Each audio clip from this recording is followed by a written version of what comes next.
Okay, one more example of math induction before we get to binomial theorem. So number one, what do we do? Let n equal 1. Let n equal 1. Okay? So, when we're doing that, all you're doing is plugging in a 1 on the left side and plugging in a right on the other side and making sure that they equal the same thing. Alright, so on the left hand side we have 1 over 2 times 1 minus 1 times 2 times 1 plus 1. Alright, so that's 1 over 2 times 1 minus 1 is 1. 2 times 1 plus 1 is 3, so that's 1/3. Okay, on the right hand side we have 1 over 2 times 1 plus 1, which is 1/3. Therefore, those are equal. Okay? So that's step 1. Please, even if you're struggling with step 3, please at least don't miss steps 1 and 2. Okay? And obviously, just do your best on step 3. My goal is not that you guys become experts of, every possible math induction proof, but I want you to understand the process and show that you're thinking it through. Alright, I just moved it over here to give us some room to work, because what do we do second? Let n equal k. Alright, we're going to let n equal k. Alright, so we are saying that this statement is true. The sum from I equals 1 to n of 1 over, I equals 1 to k, of 1 over 2k minus 1 times 2k plus 1 is going to equal k over 2k plus 1. Okay? So, we're saying that that is true. Yes. Could you simplify under the other one? I'm sorry, the other side of the there to 2k squared minus 1. You can, if you want. Yeah. So, alright, so step 2 is finished. Alright? So you don't like No. You don't have to do anything. He was asking if you could, and yeah, you can if you really want. That makes me more confused though. Okay. Just keep it simple. So, now what we have, alright, now what we have is step 3, okay? And we're going to let n Equal k plus 1. we're going to let n equal k plus 1. Alright? So, here's what we have to do.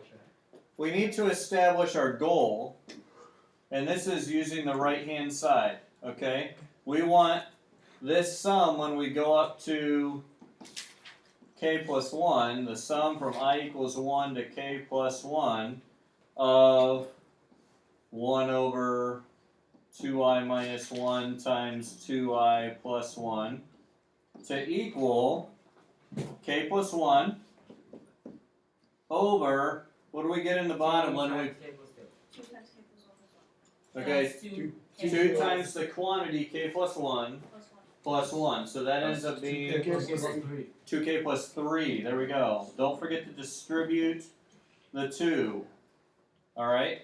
So that's what we want to end up with. It's important that you identify that, because if you don't, then you're going to be doing a bunch of stuff and have no idea whether or not you actually got there or not. Okay? Yes, That question? sounds dumb, but if that was 3k plus 3, would that just be 1/3? Yes, it would be.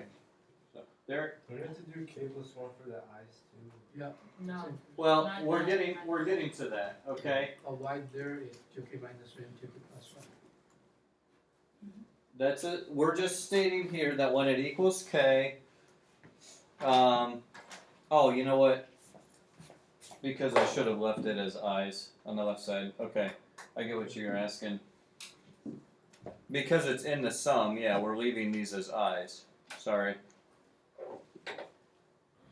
I and I plus. Okay. Sorry if that was confusing. Alright. So let me put that together here. Okay. Alright, so yeah, thanks for catching that, guys.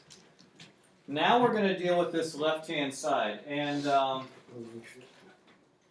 this one, there's not a great way to express the whole thing. Alright? We're not expressing the entire thing as far as writing out separate terms. But what we can say is that the sum from I equals 1 to k plus 1 of 1 over 2i minus 1 times 2i plus 1 is going to equal the first k terms plus the last term. Alright? So what do the first k terms equal? K over 2k. This one, right here. Okay?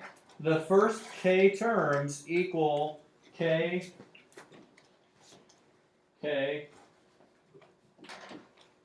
over 2k plus 1.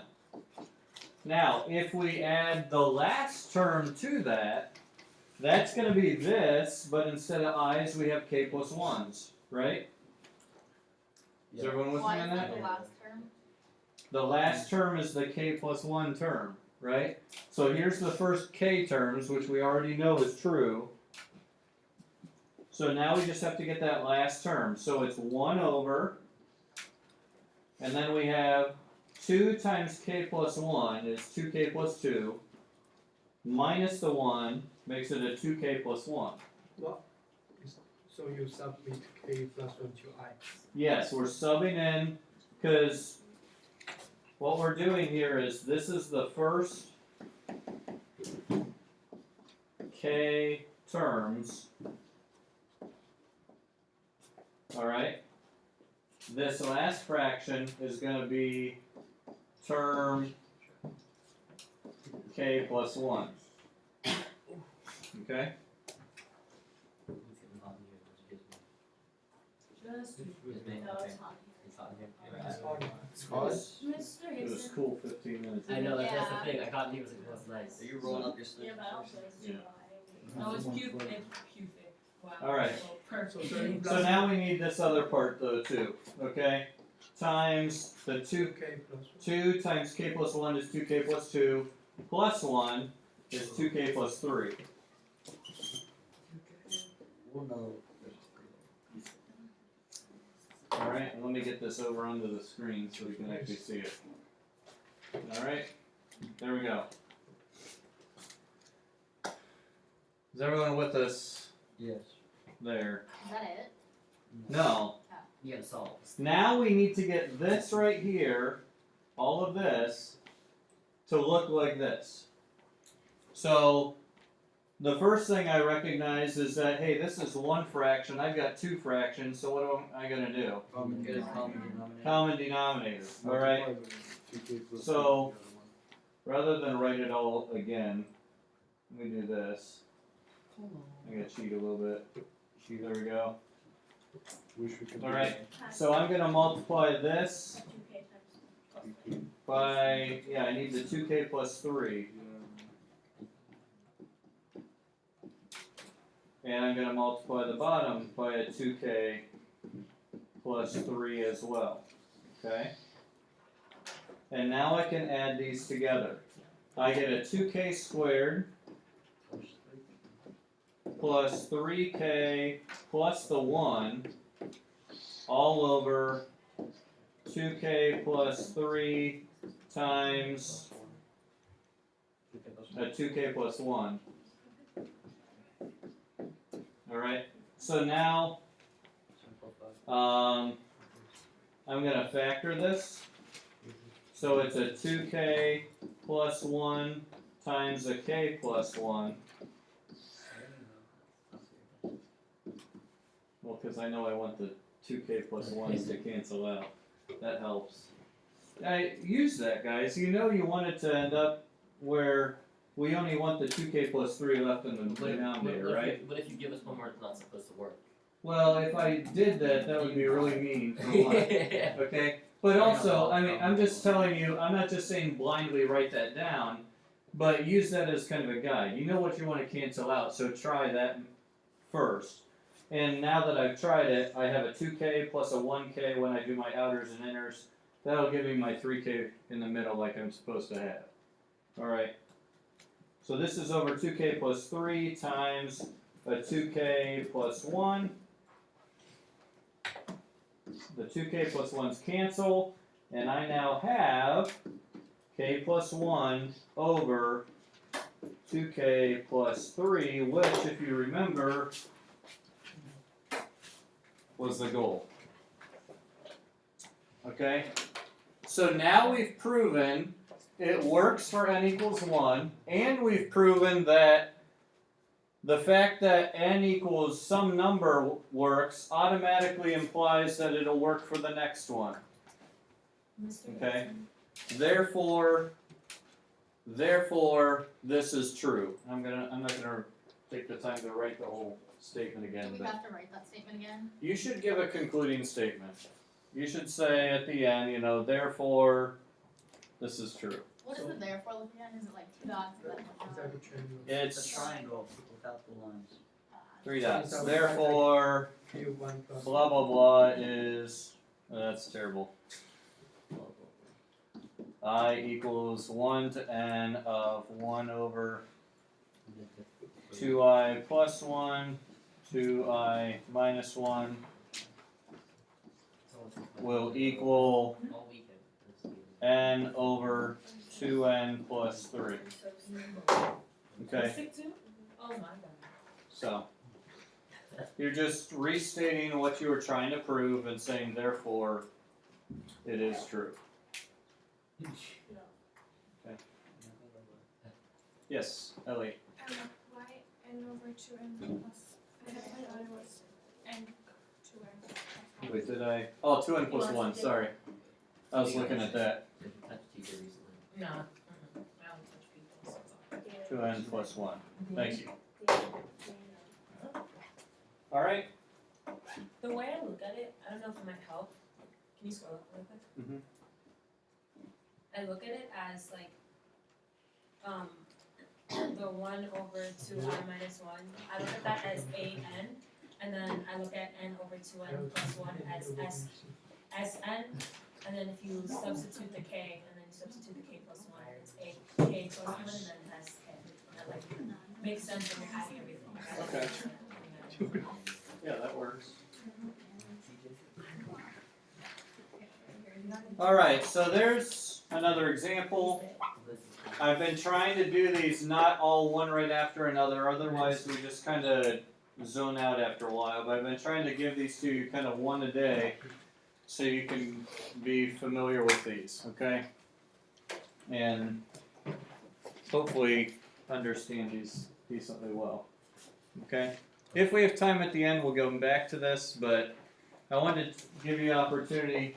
Did anyone have any questions from the homework problems? Okay. I have a question Alex. about, are you gonna give us the equations for the binomial equation? This, Yeah, I give you this. okay. Yes. Are you going to give us the formula? Yes, I give you this. It's on the actual. What you see right here, I actually copied and pasted right under the The test. whole blue box. The whole blue box. I think I cut off the very bottom, but the formulas, yes. Oh, that's nice. Why? Thank you. Okay. It's very good. Thank you. Excellent. Exquisite. So, Marvelous. and believe it or not, if you guys go on to IB year 2 for the exam, they actually give you the formula as well. So this is fine, we just plug in the numbers, right? Basically, you just have to understand what you're looking for. Can I do Alright. that? Did anyone have any questions? The first page. This- Okay, like the second one. The second one? Well, the second one, guys, some of these you can think about. Alright, if it's a choose 0, a choose 1, a choose all of them, or a choose one less than all of them, Those ones you can do. Those ones you can kind of do in your head. Like 12 choose 0. How many ways can you choose nothing? One. Just one way. Okay? Same thing if you had 12 choose 12. How many ways can you choose everything? Just one. Now what if it's a permutation? Permutation is different. So It'd we just actually write be, the answer should be one, right? it'd be 1, yeah. But they have Uh, coefficient. What? They have coefficient of the binomial. Yes. Yeah, this actually would be the very first term, and this would be the last term of the expansion if it were to the 12th power. Oh. Okay? But also, guys, if you have, say, 12 choose 1, if you have 12 things, how many different ways can you pick one of them? Wow. 12. And if you think about it kind of in reverse, if you're choosing 11, that means you're choosing 1 to leave out, right? Yeah. So how many different ways can you pick 1 to leave out of your 11? Well, 12. Okay? And by the way, that's why the first and last number of every row of Pascal's triangle is 1, Oh no. and the second and the next to last number of every row of Pascal's triangle is the same as the row number. Can we subtract? It's n. So Okay. that question only So you see this, you see this, if you look at the second number of every row, it's the same as the row number, it's n. Okay? Well, and if you look at the next to last number of every row, it's also n.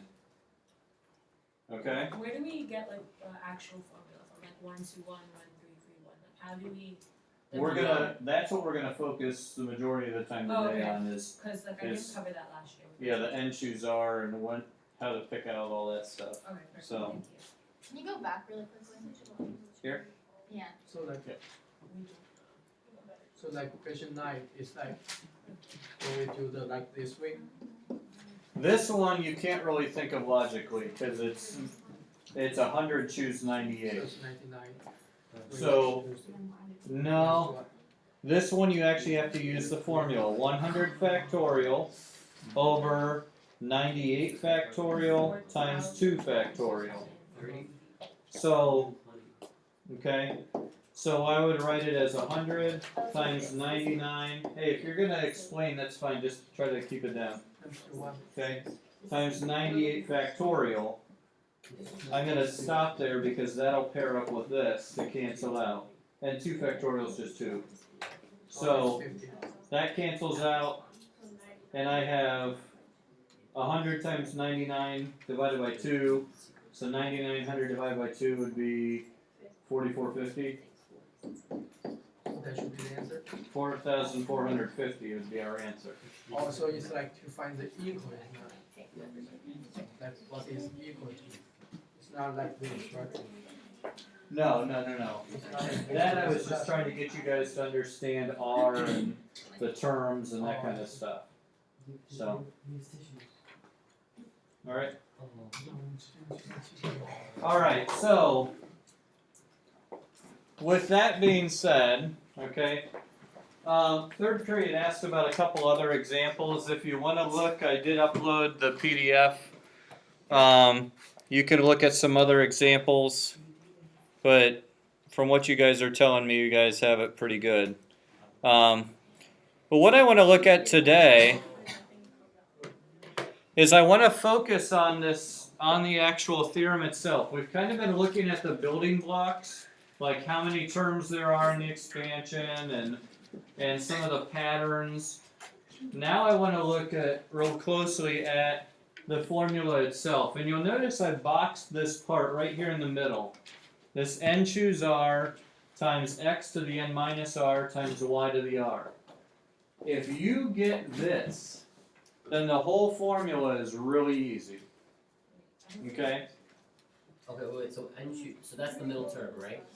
That's any term. Okay, that's any term. This formula works for any term. You just have to know what to plug in for n and r. even the last. Which Okay. you know n. Even the first and last term, okay? Even though the first and last terms kind of are easy to figure out, this formula will still work even for those. This Right. makes sense. You posted the day 1 and not the day 2. Oh, okay. Well, now, but that was on the day 1 stuff. The homework was from day 1. This is day 2. Oh, I thought you said you posted that one. Oh no, sorry. Is R like the term minus 1? Yes. Okay. Okay. Let's look at a whole expansion, and then we'll look at finding specific terms within the expansion. Okay, because that's what I want to kind of really focus on today. First of all, if I'm expanding this and I have it raised to the 4th power, the 4th power is pretty small, so my recommendation is use Pascal's triangle. Alright, and remember how we derive Pascal's triangle. The first row, the 0 row, is just a 1. I don't even bother writing that one. But then you have 1 and 1, and then you always start with 1, and then the rest of the terms, you add the 2 above it. So 1 and 1 is 2, and then you end with a 1. And then 1 and 2 is 3, 2 and 1 is 3, end with a 1. And then That's your one. the 4th row is the one we want, right? So it's 1, 4, 6, 4, and 1. Alright? So that will be it. So this is the row we want right here. Will you ever give us like 2x plus 1? Okay, never mind. I lied. Confused. Okay? Wait, how do you know it's the fourth row that you need? We know it's the 4th row because n is right there. N equals 4, and that tells us which row we want. So the second and the But we don't penultimate have will to be use four. Pascal's triangle. Hang on, too many questions. The second and the second to last will be 4. Yes.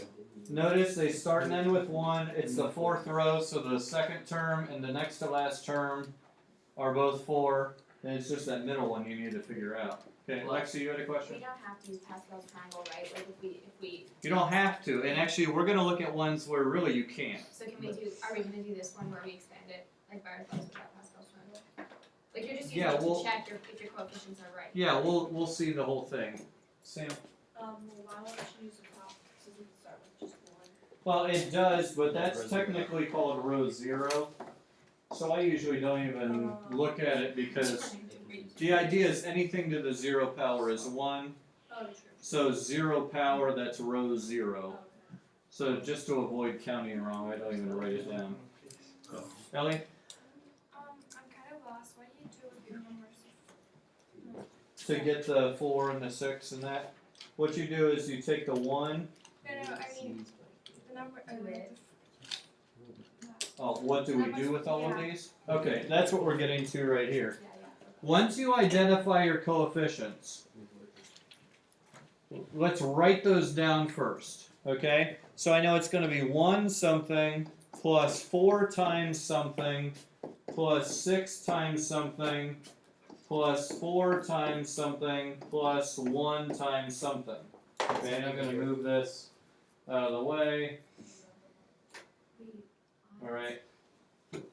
I've got my coefficients, and guys, listen, if n is 4, how many terms are we going to end up with? 5, okay? There's always one more term than there is a power. Just stay with me, and we will look at using this, okay?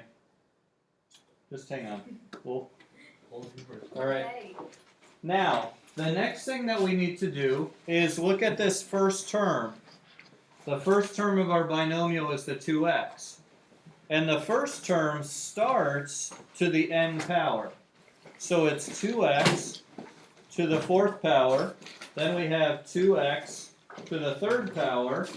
Then we have 2x squared times 2x. And then the last one is to the 0 power. So there aren't any 2x's in there. If you do that backwards, is that wrong? Like if you go 2x, the first 2x, the second.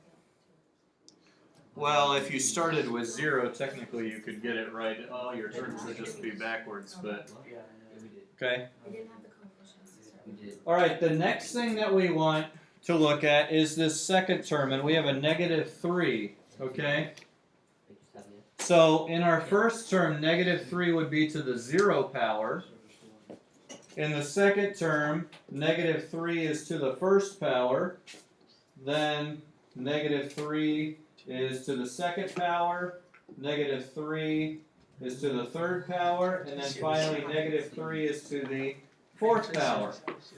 Wait, Okay. how do you know what power those are?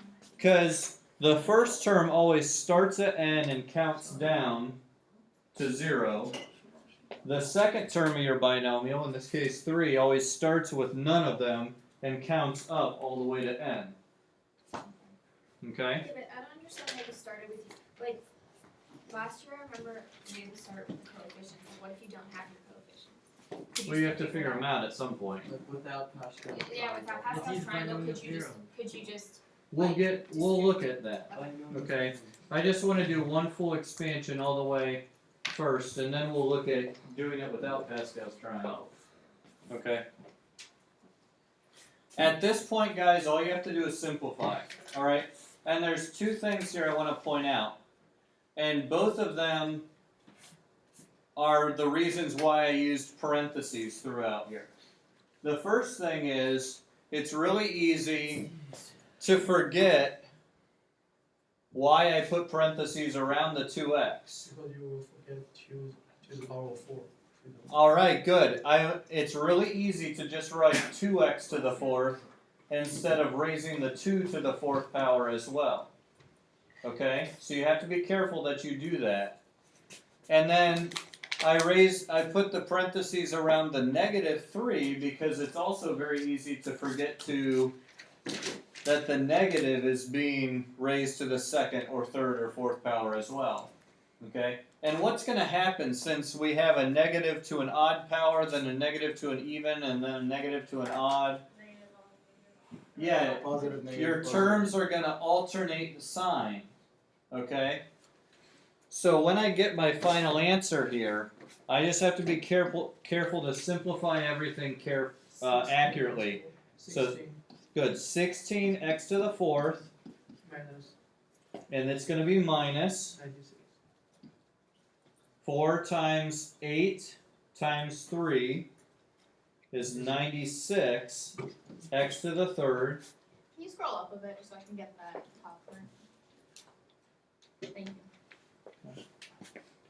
And then the next one is going to be positive because the negative is cubed, or squared, sorry. So 6 times 4 is 24 times 9, 24 times 9, 216, okay, 216, and that's x squared. Now this one, the negative is cubed, so it's going to be negative 27 times 2 times 4, 216, but now it's just x, and then plus, because the negative is to the fourth power, 81. Can we Okay? simplify that? No. You can't no, simplify because that. it go back. Alright? All Alright? That's the basic concept. And guys, listen, if you can do it with Pascal's triangle, do it with Pascal's triangle. If your exponent is like 4 or 5 or maybe even 6, it might be faster for you just to go ahead and write out Pascal's triangle. Alright? The idea here is not making things overly complicated on yourself, it's just getting it right. And both methods are correct, whether you're using combinations or Pascal's triangle. Okay? Yes? I'm just asking, can you like leave a little room for me to draw Pascal's triangle? Yeah. can you There leave actually lot is quite a bit of blank space. Okay. A And lot. it's 3 pages, so you have the whole back side of the last page if you really want to. You already made the sense. Yep. Yeah, never mind. Is it hard? No, I got it. Doesn't, I don't know. Alright, right here. Let's take a look at using the combinations to find certain terms, okay? We're going to find specific terms of our expansion. And this is where the combinations are really necessary. I'm not going to ask you to expand something to the 10th power, but I may ask you, hey, what's the 8th term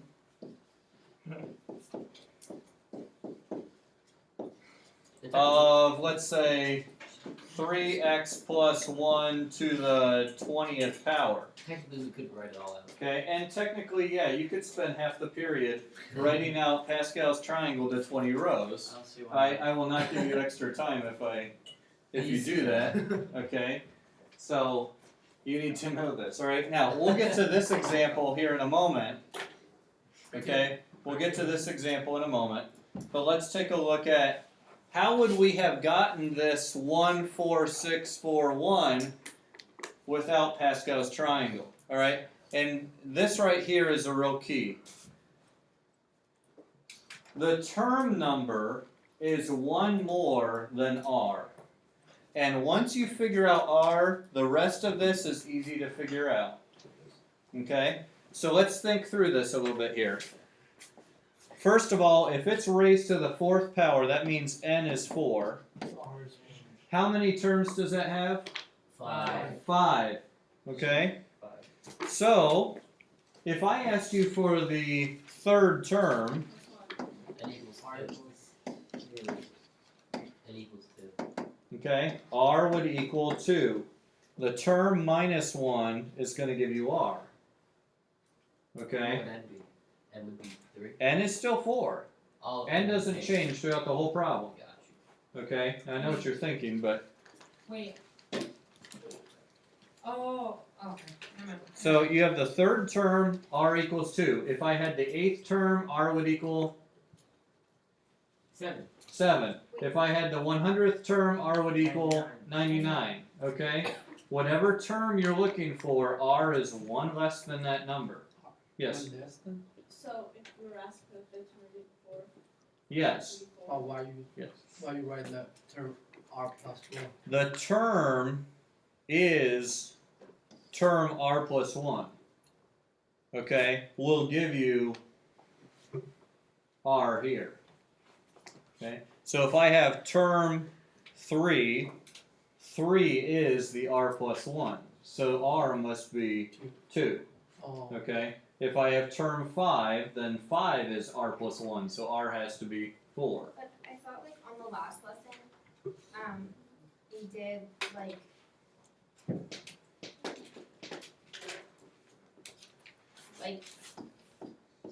you said what term in the expansion does it belong to, and it was r plus 1. Yes, because we were kind of thinking about backwards. What? If We had R, we were trying to find. yeah, you had r, Oh, n is the term in the expansion. and the term was, no, you had r, and if r was 5, that belonged to the 6th So term. what are we looking for now? Now we know it's the term, so Oh, r we know is, Okay. yeah, you just kind of have to keep straight which way you're going. third, why you use 3rd term?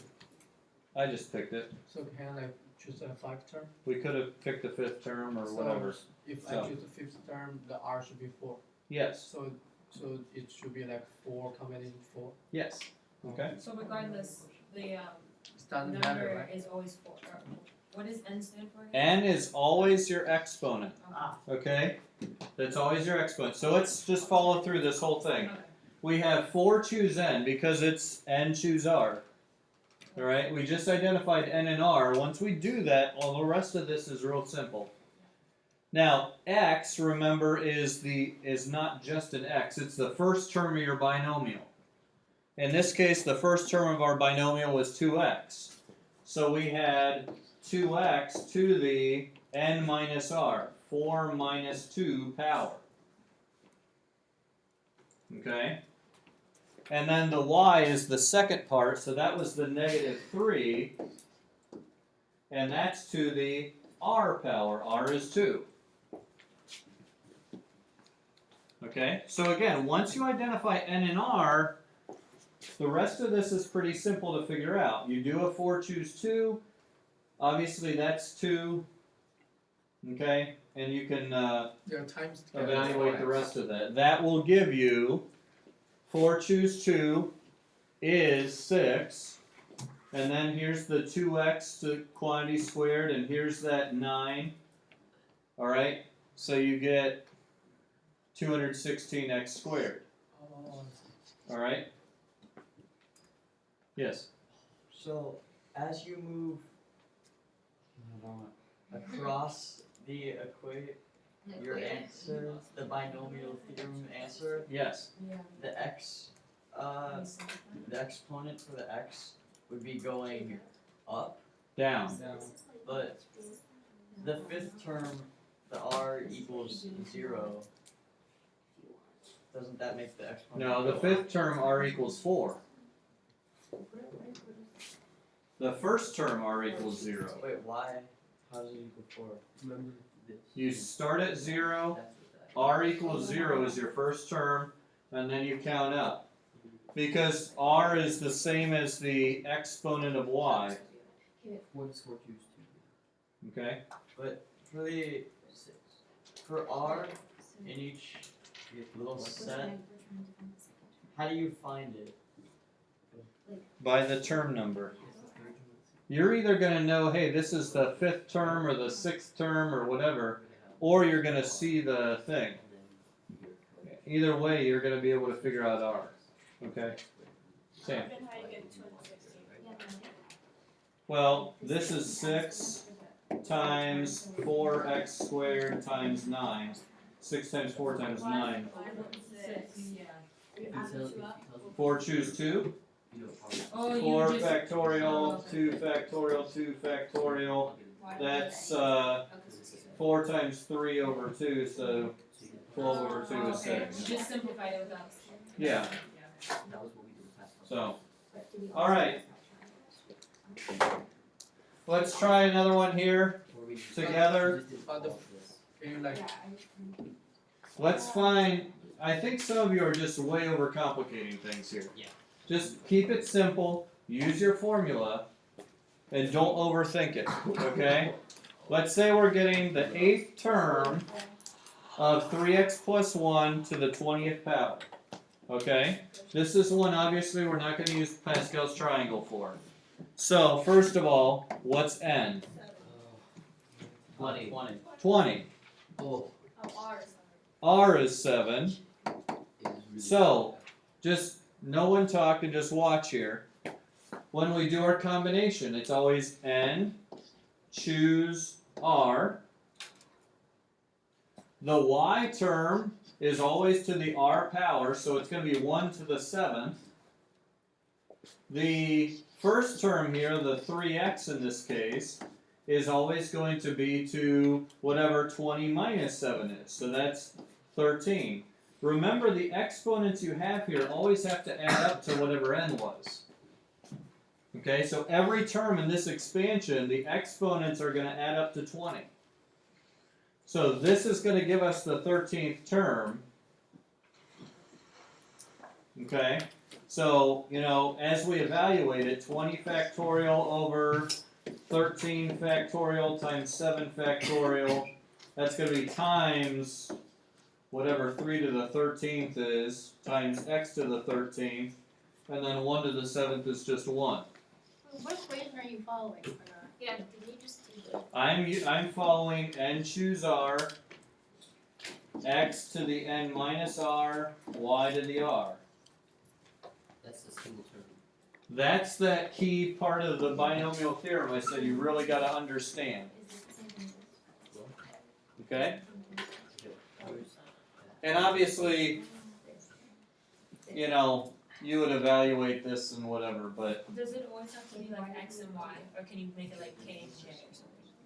I don't care what you call it as long as you Okay, just yeah, 'cause recognize no, them as, 'cause I get confused, like if I put that's fine. X, I always think like X. So, so if you can't use Pascal's triangle, you use that thing. Yeah, you'd use n choose r. This is the number you would get from Pascal's triangle. The rest of it you would have to figure out regardless of whether you use Pascal's triangle or not. Okay, so that that's basically like what Guys, every stop term chatting, is. please. That's like what every term is, right? This is every term, no matter what term it is. You're going to use this formula, okay? So the last one, the first example we did, and I tried to find the fourth term, but the coefficient is not same. The coefficient should be 4. Okay, not here for this one. The fourth Oh, yeah, my mistake. Okay. All right. I want you to try this here. Yeah, it is a big number. Okay. Try this one here. Find the sixth term. Don't talk. Just try it. And don't overthink. Remember your formula. Are you going to write on the formula during the test? Yes, you have the formula on the test. That's the one you're gonna give us? I'm going to give you the whole blue box. Oh, okay. And this is the problem you're So, gonna give us. Yeah, Try it. yeah, Try this one, okay?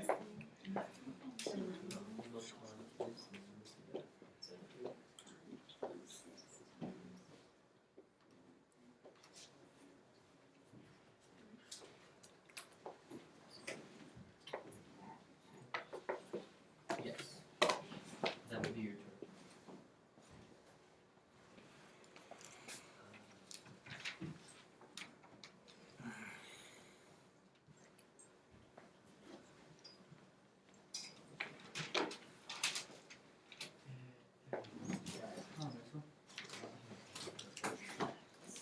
Can you find out the answer? Louis? You do.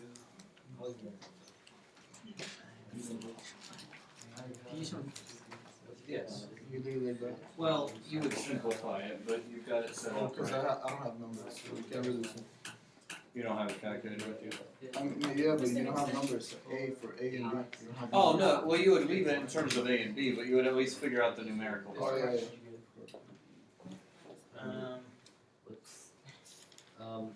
Six, No. power of 7. Oh, use Yeah, power of and you would go ahead and find out the arithmetic for it. I was pretty sure right, I just don't have a calculator, so I can like Okay. type this All in. right, who would like to talk us through it? And everyone else will stay quiet so we can hear you. So want to talk us through it? Alex. Okay, so what I did first, I just wanted to do the combination one first. So I did 8 factorial over 3 factorial times 5 factorial. The 3 comes from the 8 minus 5 that you have to do. And Okay. so 5 So is this a 8 choose? This is an 8 choose a what? 5, 5. Good. not 2. Okay. And so the 5 factorial changes the 8 factorial to 8 times 7 times 6. And 3 factorial is 6, so you can cross out the 3 factorial and 6. Good. And that's 56. Good. And so then x equals a, so it's a to the 8 minus 5 power, which is just 3. And then it's 2b to the 5th, r equals 5, so it's to the 5th power. And 2b to the 5th equals 32b to the 5th, and you have to do 32 times 56, which is 1792. So 1792 A to the a 3rd. cubed b to the 5th. You got it? All right. You got it? Makes sense. All right. So you see how once you identify r is 5, for the 6th term r is 5, the rest of it just kind of falls into place. Yes. See, like I actually made power equals 6, and it came out to the same thing, because 6 power should that be up to the 2 5th and 6th, no. It's sometimes just the numbers work out and end up the same. But all right, here's one more, just kind of a different way of thinking about it. Listen up. If we know the variables in the term have a to the 6th and b to the 5th, what do we know about r and n? Well, we know R is 5. R is 5, right there. 11. If you're talking, you're not listening, okay? Come on. R is 5. We know that because the b was the 2nd term in this binomial, and the b is to the 5th power. Just from that right there, guys, we can figure out the rest of this. It's to the 11th power, so n is 11. It's an 11 choose 5. The a part, which is 2a, is going to be raised to the 6th power, and the minus 5b is being raised to the 5th power. Okay? And that confirms the fact that we're going to get a to the 6th and b to the 5th. Wait, how do you know that R is 5? Because r is always the exponent of that second part. So, alrighty guys, have a great day. Try some of those.